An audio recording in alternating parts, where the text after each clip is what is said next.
listening to certain songs make me feel a certain type of way. So, like you said, really having that balance and being intentional overall. Not only that the music we listen to, the conversations. And really, I do know this to be true. I know music therapy is really incorporated a lot with the geriatric population who may be experiencing dementia. Music therapy is a way of kind of connecting them a lot Oh, to I some ain't of know their that. experiences. It kind of initiates their focus, and we have seen, and there is actually a video clip of a man who has severe dementia, but they start to play this song and he sings the song all the way through. It's Mm.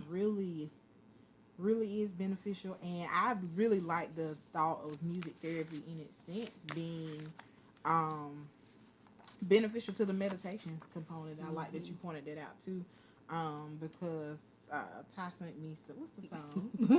the what The is it? artist is called Beautiful Chorus. Yeah, They had different ones. Be Here Now. yeah, You had a few yeah. of But your own. it's like a playlist or something. It Mm-hmm. is on Apple Music that really Why you sending me?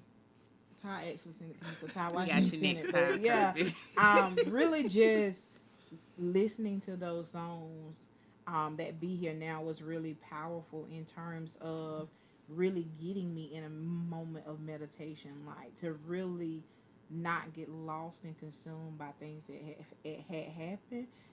And really, I wasn't even thinking about it because I guess it's, I don't know if they're strategic in the sounds that are going behind it, the volumes that they're like, it causes you to focus on the now. And so really seeing and centering yourself, and I definitely can see kind of when I've just had those cloudy days, something that I incorporate and share with people, and it definitely has benefit me. I like to hear that. To see what y'all talking about on that one. Okay. But on music therapy, I'm talking from a personal experience. I'm not kidding y'all. I really did this a couple of years back. I love music, love Me R and too. B, love gospel, I love hip hop, I love it all. But I said, you know what, man? I'm only going to listen to either gospel, and this at this time, Lauren here had came out with a double disc, and she was just doing a guitar. I was like, I'm either going to listen to gospel or just positive music for 30 days. Mm. And I did it.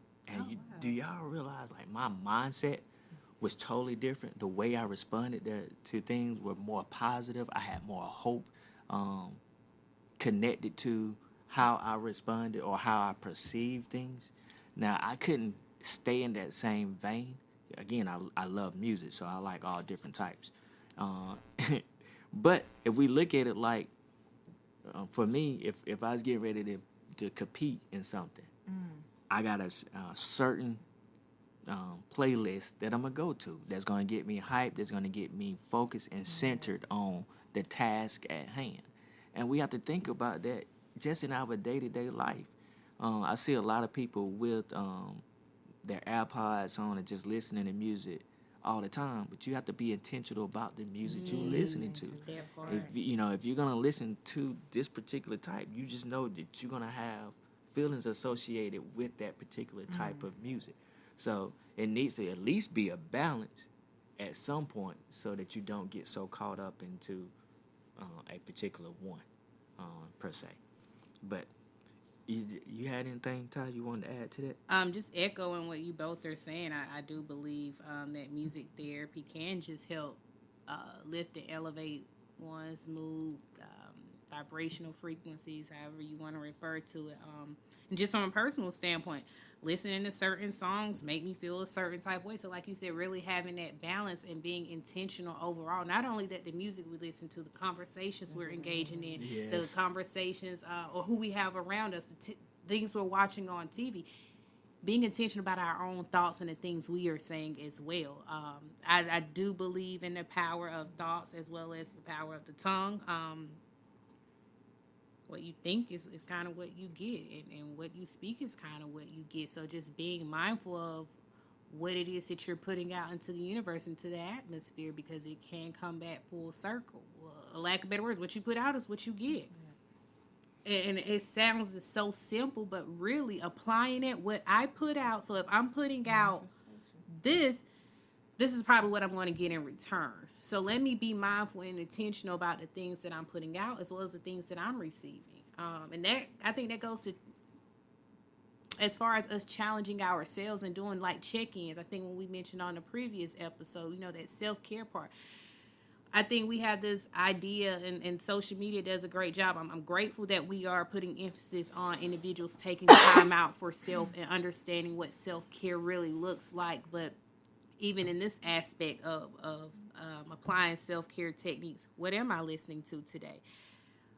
What things have I said to others today, or what was said around me amongst a group of individuals that I may have been around? What type of music was I listening to this morning, or am listening to right now?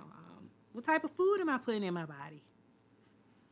So yeah, going back, but to bring all of that back, I definitely do think that music therapy is a great benefit that just can help lift us. I think that's why music was created, really. Even before just the vocal part, just the instrumentals.